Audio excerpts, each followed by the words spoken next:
On vous souhaite la bienvenue à ericlatour.com. L'Association de paralysie cérébrale du Québec existe depuis maintenant 70 ans et le président de cette association au cours des 20 dernières années, c'est le Joannais Joseph Coury. Eh bien, M. Coury est allé voir son député de Saint-Jean à l'Assemblée nationale, Louis Lemieux, pour faire reconnaître un peu l'association et lancer aussi l'opération Papillon vert avec un porte-parole bien connu, Georges Brossard, que vous connaissez probablement. Bref, on raconte un peu toute l'historique derrière cette mission et aussi le retour des Télétons.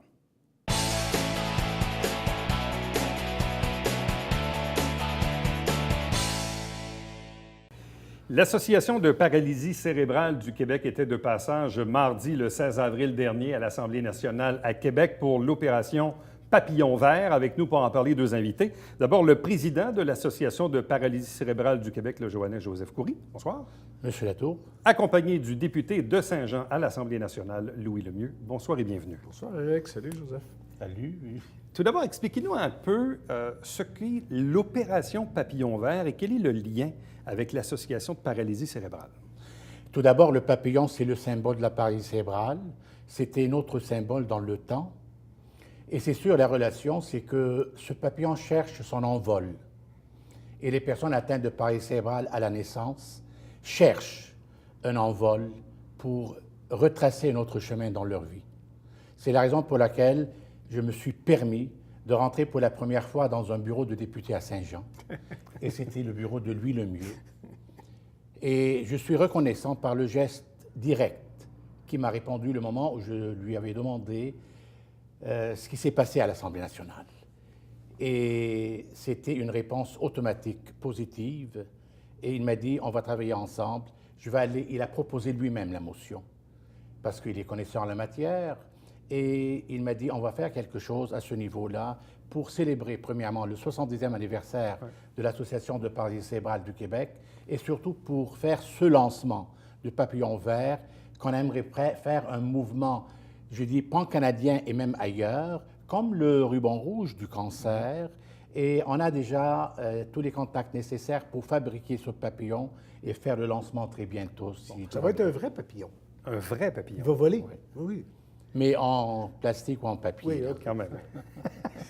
Oui, d'accord, Joseph. Juste avant de céder la parole au député Lemieux, Joseph Coury nous expliquer quel était l'objet de la demande. Parce que, bon, vous dites, c'est la première fois que j'entrais dans le bureau d'un député. Donc, quand on cogne, on dit, oui, bonjour, M. Lemieux, je m'appelle Joseph Coury de la paralysie. Maintenant, quel était l'objet de la demande au député? Il y avait un coupable au départ, c'était cette émission ici. On s'était trouvés une fois tous les deux. Et moi, j'étais un fan de Louis Lemieux quand il était à RDI, à Radio-Canada. Et j'ai parlé avec sa secrétaire et elle m'a organisé le lendemain un rendez-vous et j'étais à son bureau avec un objectif direct. Là. On aimerait bien votre participation, votre collaboration pour aller de l'avant dans cette opération Papillon vert. De quelle manière serait-il possible d'aller vers la députation, les sensibiliser pour qu'ils fassent la même chose de leur part et aller de l'avant dans ce projet-là. Il a capté rapidement le message, il faut dire la vérité telle qu'elle, et le message nous a amenés devant une motion sans préavis, et c'est grâce à Louis Lemieux. Mais ça, c'est du parlementarisme, là. Évidemment. Mais la motion sera suivie, je vous rassure, de 124 lettres à mes 124 collègues pour leur demander de commencer, avec une contribution venant d'eux, commencer ce que l'opération Papillon vert va continuer de faire pendant un bon bout de temps au Québec, c'est-à-dire d'aller chercher ce financement tellement nécessaire. Puis c'est pour ça que moi, j'ai tout de suite dit oui, Joseph, comment est-ce qu'on va faire ça? D'ailleurs, j'ai pas un copyright là-dessus, mais Opération Papillon vert, là, c'est un petit peu moi. En tout cas, mais on a beaucoup parlé de ce qu'ils voulaient faire. Ouais. On a parlé de leurs besoins, et puis moi, il m'est tout de suite apparu comme possible d'allumer la lumière sur cette occasion. C'est pas un chiffron, 70, mais c'est quand même pas un mauvais anniversaire non plus, sur cet anniversaire-là, et s'en servir comme levier pour une opération qui va suivre et qu'ils vont faire avec tout ce qu'il faut, parce que ça va être un papillon mécanique, ça va être quelque chose que les gens vont pouvoir acheter, qui est magnifique d'ailleurs, ce que j'en ai vu pour l'instant, et qui va permettre à tous les Québécois d'appuyer, d'épauler, puis de contribuer à l'association. Et moi, ben, j'aurais fait mon petit morceau à l'Assemblée nationale. On les aura surtout fait applaudir parce que c'est ce qui, moi, était le plus important pour moi. C'est pas ce que j'en disais autant que tout le Québec, les 125 députés qui saluaient en tribune et qui applaudissaient à l'occasion du 70e anniversaire la délégation de l'association. Pour moi, ça, c'était plus que symbolique, c'était important, là. Et puis, une fois qu'on a fait ça, bien là, on va s'occuper du reste. Est-ce que l'opération Papillon Vert sert aussi, oui, il y a le 70e anniversaire, mais ça sert aussi à redonner de la visibilité à cette association qui, oui, existe depuis fort longtemps. Vous en êtes le président depuis quoi, 18-20 ans à peu près? Moi, c'est ma 19e année. 19e année. Mais en même temps, on le sait, bon, pendant longtemps, la paralysie a bénéficié d'un téléthon qui a duré, qui à chaque année amenait beaucoup de visibilité. C'est le phénomène de la télé. Mais dans les dernières années, l'association a continué d'offrir des services, a continué d'avoir certaines activités bénéfices, peut-être un peu plus en sourdine, moins visibles, mais les besoins sont toujours au rendez-vous. Même plus. On a autour de 150 cas de plus à chaque année. C'est sûr, et c'est moi-même, c'était ma première année à la tête de l'association, où j'étais obligé d'arrêter le premier téléthon. Oui. Nous étions les pionniers des téléthons au Québec, parce que les résultats n'étaient pas au rendez-vous. Et ce qui m'a donné d'ailleurs cette possibilité d'engagement, je devais passer une année comme président, et là on est rendu à la 19e année. Mais on a travaillé très fort, sans aucune aide. Sans aide du gouvernement. On a retouché nos manches. Notre animateur se rappelle très bien, il avait participé à nos concerts qui nous ont amenés jusqu'à la France pour présenter des concerts à l'UNESCO et ailleurs. Mais on a continué à donner un travail. On a fait très attention à nos dépenses. Et là, je m'adresse directement à la population. Vous pouvez être fiers des résultats de nos conseils d'administration.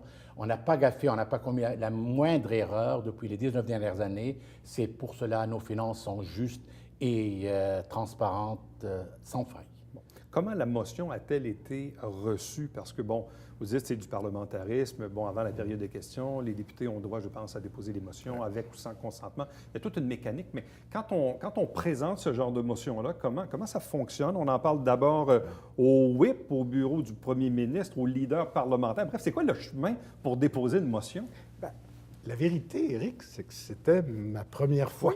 Alors, j'étais content de le faire, puis en même temps, j'ai travaillé fort pour comprendre ce qu'il fallait faire. Oui, le whip, parce que tu as besoin de la place dans les tribunes, et les places sont limitées dans les tribunes. Et oui, le leader, parce que tu ne te lèves pas sur le plancher de l'Assemblée nationale quand tu es député du gouvernement sans que le gouvernement le sache à l'avance. Alors, il fallait régler avec le bureau du leader. J'ai soumis l'idée. On m'a répondu très rapidement, oui, bonne idée. Alors, j'ai accouché d'une motion qui a été revue et corrigée. Il y a un langage parlementaire, que l'Assemblée nationale reconnaisse que l'Assemblée... Bon. Et là, on s'est organisé pour trouver une bonne date. Et on s'est dit, idéalement, on ferait ça avec suffisamment de gens dans la tribune pour que ça marque le coup. Il faut dire qu'il y a, à 2h moins 20 minutes avant la période des questions, il y a les déclarations de députés. Ça dure 1 minute. Chaque député qui le veut se lève et fait sa petite minute. J'aurais pu faire ça là. À l'origine, c'est la première idée que j'avais eue. Mais à ce moment-là, tu ne peux pas dire qu'il y a des gens dans la tribune. La caméra est braquée sur toi. Tu as beau dire n'importe quoi, la caméra reste là. Et il n'y a pas personne en chambre, ou à peu près pas. Il n'y a que les députés qui ont leur déclaration de députés qui sont en chambre. Donc, d'attendre après la période des questions, c'est un peu plus solennel. Non, tout le monde est en chambre, ou presque. Et ce que tu dis, c'est quand même porteur. C'est plus que symbolique. Il y a une reconnaissance officielle. Et sachant jusqu'à quel point c'était important pour Joseph et son équipe, à cause de l'UNESCO, à cause de tout ce que vous avez fait avant, puis ça a été une des premières questions. J'ai dit, est-ce que vous avez déjà été reconnu par l'Assemblée nationale? Reconnu comme ça? Ils disent non, jamais. Ben, je dis, bon, ben, c'est ce qu'on va faire, parce que c'est ça que ça prend. Et là, est-ce qu'il faut en parler aussi aux partis d'opposition? Oui. Bien, le leader, dans la mesure où... Mais il s'organise le jour même.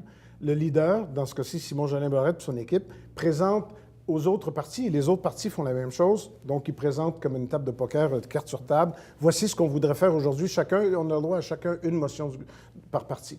Et là, ils regardent ça et ils choisissent lesquels vont faire l'objet de ce qu'on appelle un débat. Dans ce cas-là, ça n'aura pas été un débat, mais droit de parole à chaque parti. Et ce jour-là, il y avait beaucoup de possibilités. Malheureusement, on n'a pas eu les 2 minutes par parti pour parler de l'association. Mais ça, je l'ai su. Tu arrivais au Parlement, je pense, puis on venait de me confirmer c'est ça, qu'on n'aurait pas ce débat-là, mais qu'on pouvait présenter notre motion. Et pour moi, ça a été très formateur. Puis en même temps, ça a été très très puissant. J'ai senti quelque chose. Tu sais, ça ne m'énerve pas parler en public, là. Puis je me lève en chambre, ça ne me dérange pas outre mesure, quoique on sent le poids de la pièce, OK? J'aime beaucoup ton studio, là. C'est très, très correct. Mais le bleu du salon... non, c'est le 42 pieds de plafond qui fait le job, Ah oui? avec les lustres, puis tout le monde. Sur le coup, quand on se lève, oui, on prend un petit quelque chose. Mais là, à ce moment-là, ça battait un petit peu plus la chamade. Parce qu'il y avait une raison. Je sentais vraiment que j'étais capable de les aider. Puis ça faisait du Et bien. comme c'est une motion unanime, donc elle a quand même elle a un poids, elle a Oui. une force. Oui. Donc, c'est tous les députés de l'Assemblée nationale qui Oui. appuient cette motion-là. Donc, D'ailleurs, elle a du poids. Quand on parle de parlementarisme, il faut savoir que quand les partis d'opposition réussissent à passer en négociant, parce qu'on peut négocier sur le banc, réussissent à passer une motion, très souvent, une motion comme celle-là, très souvent, ils demandent un vote nominal. Alors là, il faut que les députés se lèvent pour voter et leur jeu là-dedans, c'est de montrer que c'est unanime parce que tout le monde s'est levé. Là, ça a été adopté, consentement unanime, ça a été adopté. On ne s'est pas levé pour voter, mais c'est tout comme le résultat est le même dans les grands livres. L'association de paralysie cérébrale aujourd'hui, ça représente quoi dans les faits, dans les chiffres, dans le nombre de personnes qu'on aide annuellement? Ça ressemble à quoi? Premièrement, il y a des lois au Québec qu'on doit les respecter et ces lois nous empêchent de rentrer en contact direct, de connaître les personnes atteintes de paralysie cérébrale, les parents, ainsi de suite. C'est pour cela, en collaboration avec, nous avons une chaire à l'Université Laval et en collaboration avec la chaire de l'Université Laval, avec l'Université McGill, Toronto et l'Alberta et Calgary, il y a eu ce qu'on appelle ce contact, le registre. Ce registre commence à nous donner de la possibilité de rentrer en contact avec les personnes handicapées. Nous avons au Québec 22 000 personnes atteintes de paralysie cérébrale au Québec, mais ces 22 000 personnes sont au courant de l'association de paralysie cérébrale. Les parents aussi. On est en contact permanent. On offre des services, différents services. Moi, j'ai toujours dit, et je répète d'une façon honorable, je dirais, même avec une certaine fierté, notre mission les 19 dernières années était sans faille et c'est une mission garantie et c'est une mission qui a été réalisée avec des résultats incroyables.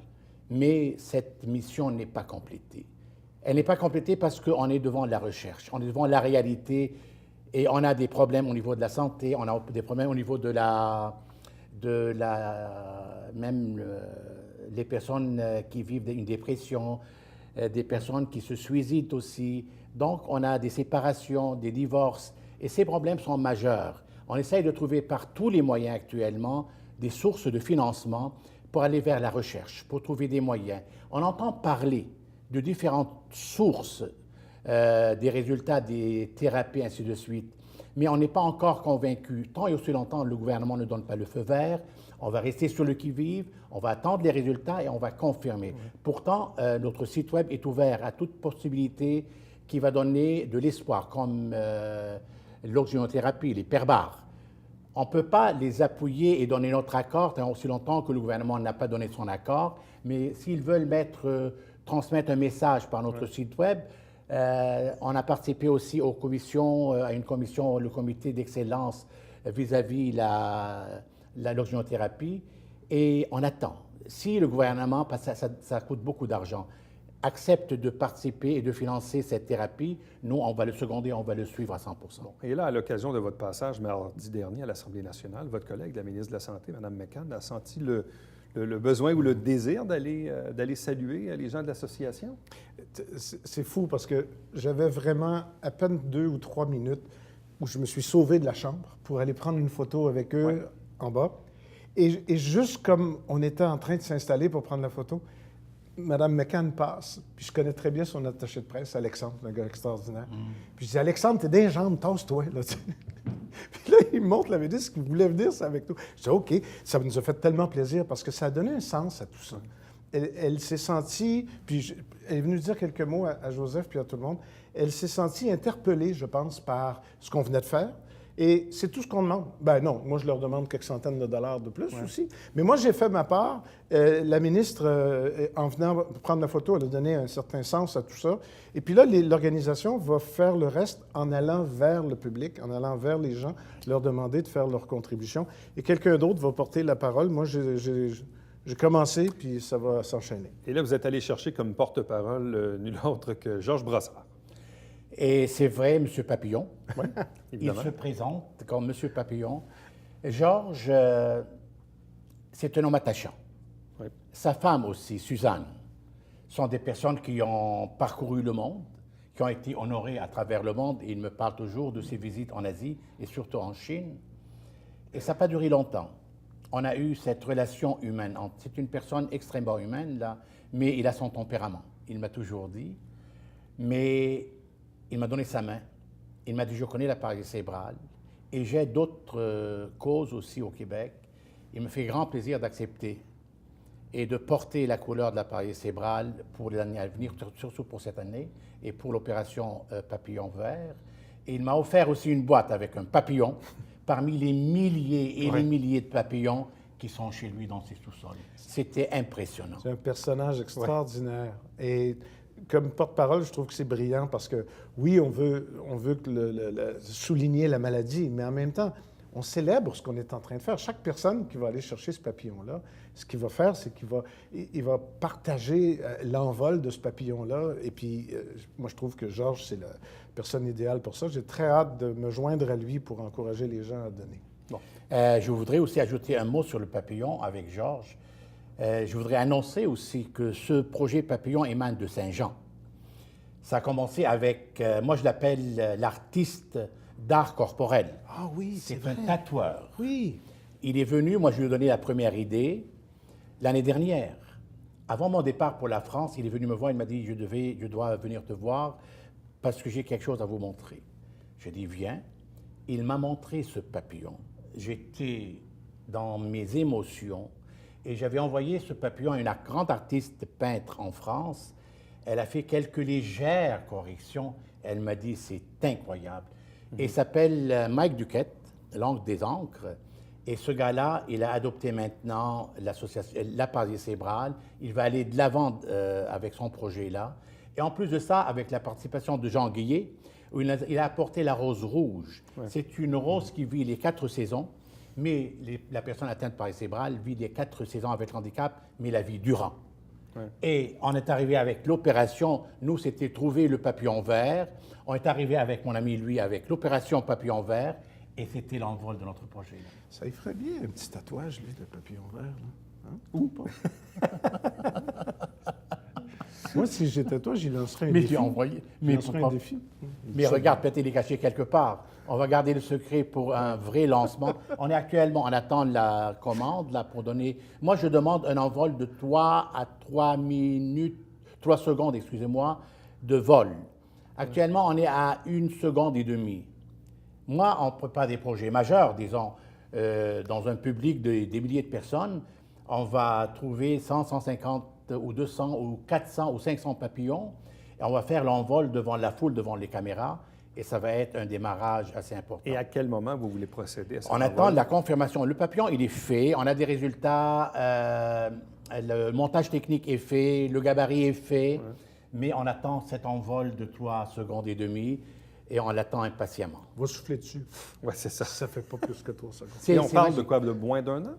Oui, on a commencé d'ailleurs le 16 avril. C'était le départ de notre 70e anniversaire qui va s'échelonner jusqu'au 20 avril ou 16 avril 2020. Ce n'est qu'un début. On n'est que le début. Qu'est-ce que vous connaissiez de la paralysie cérébrale? Je disais en introduction tantôt, on se rappelle évidemment de l'époque des Télétons qui amenaient de la visibilité à celle-ci, mais aux autres associations qu'on connaît également. Mais là, on est quelques années plus tard. Qu'est-ce que vous saviez de la paralysie cérébrale? C'était quoi le premier réflexe? C'était l'émotion. Parce que juste avant les Jeux olympiques d'hiver, j'ai eu le privilège d'animer 3 Olympiques de suite, une émission pré-olympique. Ouais. Et j'invitais les athlètes à venir. Et lorsque j'ai invité Alexandre Bilodeau, il m'a dit, moi, j'aimerais bien y aller avec mon frère. Et son frère, ouais, c'est celui dans Frédéric, la photo, ouais, à la fin de la course, qui va toujours à sa rencontre. Et j'ai passé 1 heure en studio en direct avec Alexandre et Frédéric. On a parlé de sa maladie, on a parlé... C'est même pas une maladie, il ne faut pas que je dise ça. C'est un état. C'est Pardon. l'handicap. J'apprends encore. Et on a parlé de sa peinture, on a parlé de tout ce qu'il faisait. Et ça m'est toujours resté. C'est pas, ça fait pas 50 ans, là, mais depuis ce jour-là, que je me disais, si j'étais capable d'aider le moindrement cette cause-là, ça me ferait plaisir. Puis c'est lui qui est arrivé avec la proposition. Je pensais que mon seul mérite, ce serait d'avoir trouvé ce que c'est l'opération papillon vert. Mais j'ai aussi une petite motion qui est passée en chambre. Et c'est bien peu, et c'est bien ainsi.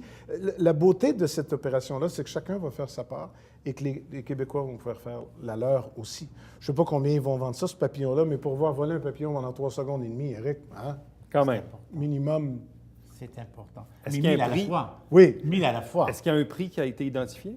On ne demande pas grand-chose. On est dans l'étude actuellement. Tout dépend le coût de temps, le coût de ce papillon, parce qu'il va arriver avec une enveloppe et on va l'utiliser pas seulement pour un événement, pour le mariage, pour les fêtes, pour les noces de 1001 personnes, là, collectives, je dis collectives, là, et surtout dans des événements, comme au Centre Bell, comme un match de football, de soccer. C'est pas les idées qui lui manquent. On n'a pas les idées qui nous manquent là-dedans. Là. Mais le projet a été créé. Mais comme j'ai dit, et j'aimerais bien répéter, et je m'adresse surtout à notre public chaleureux ici à Saint-Jean-sur-Richelieu. La région de Saint-Jean, c'est la région la plus importante, la plus grande région donatrice pour l'Association de paralysie cérébrale du Québec. Je suis fier de faire partie de cette région, je suis fier de faire partie de cette population. Et probablement, le Téléthon démarrera à partir de Saint-Jean pour couvrir le Québec. Quel Téléthon, Joseph? Il ne fallait pas que tu le dises. On va le dire parce que c'est le temps On a oublié de le dire, donc on va parce que continuer. maintenant, on le dit. L'autre jour, on n'a pas voulu le dire. J'ai eu la permission de le dire. Pourquoi? Donc, Oui, vous avez pour projet d'avoir un nouveau Téléthon. on est en discussion très avancée, parce que je veux parler d'autres choses aussi, là. Ouais. C'est pour ça qu'on a eu le temps aujourd'hui pour se lancer dans ce beau débat. On ne s'arrête pas sur un projet, c'est trop court et c'est petit pour l'ambition et surtout pour l'honorabilité de cette cause. Donc, à venir, le Papillon vert, l'opération Papillon vert, Et sera suivi d'un Téléthon. d'un téléthon Dont les détails, oui. qui sera diffusé, je l'espère, à partir de Saint-Jean-sur-Richelieu. Et nous sommes en accord total avec une chaîne de télévision qui couvre le Québec. Oui. Et ce téléthon, on va commencer sagement. Il n'y a plus de téléthon de 24 heures. On prévoit un téléthon de 10 heures. Mais on connaît très bien les compositions, on connaît l'aspect des capsules scientifiques, les captations, on connaît l'aspect des artistes, on connaît l'aspect de l'entrevue, et qui sera suivi après ce téléthon-là, pourquoi pas par une émission de télévision sur l'handicap qui n'existe pas. Au Ça, j'aime Québec, ça. Ouais. au Ça, j'aime Québec, ça. au Québec, il y a 1 200 000 personnes atteintes de handicap. 17% de la population est handicapée. Ils ont besoin d'un porte-parole autour de la table ronde. On signe où? Et- Hein, Eric? On signe où? Et d'où vient l'idée de remettre à l'avant-plan une formule de Téléthon comme l'association en a déjà connue il y a une vingtaine d'années? Pourquoi revenir avec ça? Je m'excuse de le dire, mais c'est ton noble serviteur. C'est moi-même qui l'avais arrêté à cause d'une défaillance, à cause d'un manque de professionnalisme et des dépenses exagérées. On a toujours été transparent, même avec les journalistes. Donc, et ma décision, il manquait une phrase au texte pour refaire le Téléthon. Et cette phrase, les producteurs n'ont pas voulu la signer. J'ai dit, on arrête là tout de suite.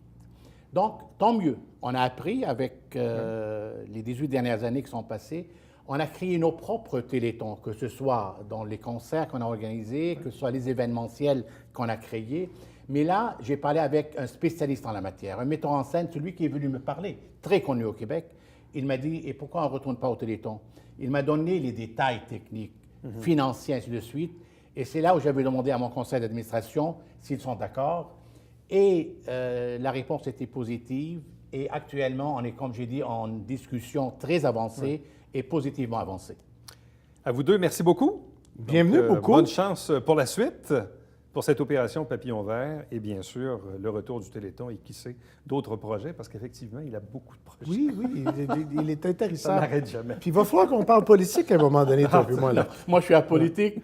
Clairement, c'est un ami. C'est pour ça qu'on n'en a pas parlé. C'est un ami. C'est pour ça qu'on n'en a pas parlé. Sans être par respect pour politique. toi. C'est par respect pour C'est toi. gentil. On vous laisse Il aura faire. l'occasion de revenir et de parler C'est politique. très Pensez-vous, M. Et Latour? probablement revenir pour la fête du Canada aussi. Oui, Bon, avec bien plaisir, là. Un autre Ça, projet. c'est juste après Saint-Jean-Baptiste. Oui, c'est La ça. semaine d'après. Ça. À vous deux, merci. Restez avec nous. Au retour, on vous présente le Babillard quotidien.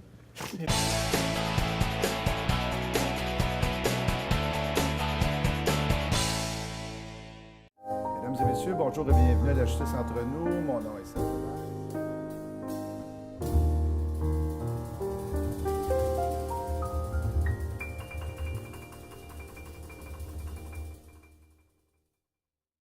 Salut, c'est Alexandre Baudouin. Et François Trépanier. François, cette semaine à Sport Express, on parle d'objets de collection. Oui, du Salon du collectionneur avec notre ami Maxime Belair. Voilà. C'est quoi ça? Ça, c'est une belle voiture de NASCAR. Ça a juste tourné à gauche, cette voiture-là. Ça, Jamais oui, tourné à droite.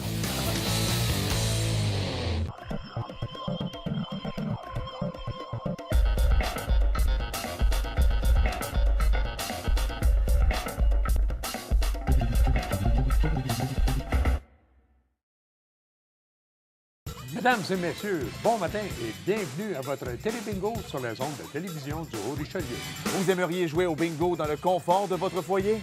C'est possible.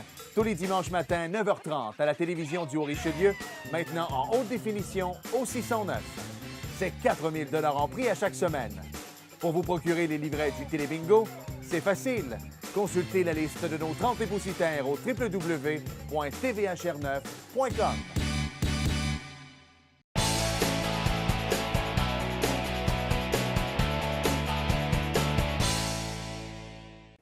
Du 29 avril au 3 mai, entre 9h et 15h, fermeture complète de l'ancien pont Gouin. Là, on ne parle pas du nouveau, on parle de l'ancien, parce que l'ancien, ben oui, il est encore ouvert et il faut l'entretenir. Vous savez qu'à chaque année, l'histoire du pont-levis, tout ça, ça demande des inspections. Bref, on va fermer le pont encore pendant quelques jours. Vous allez donc pouvoir prendre le pont marchand de cette occasion. À demain. Bye-bye.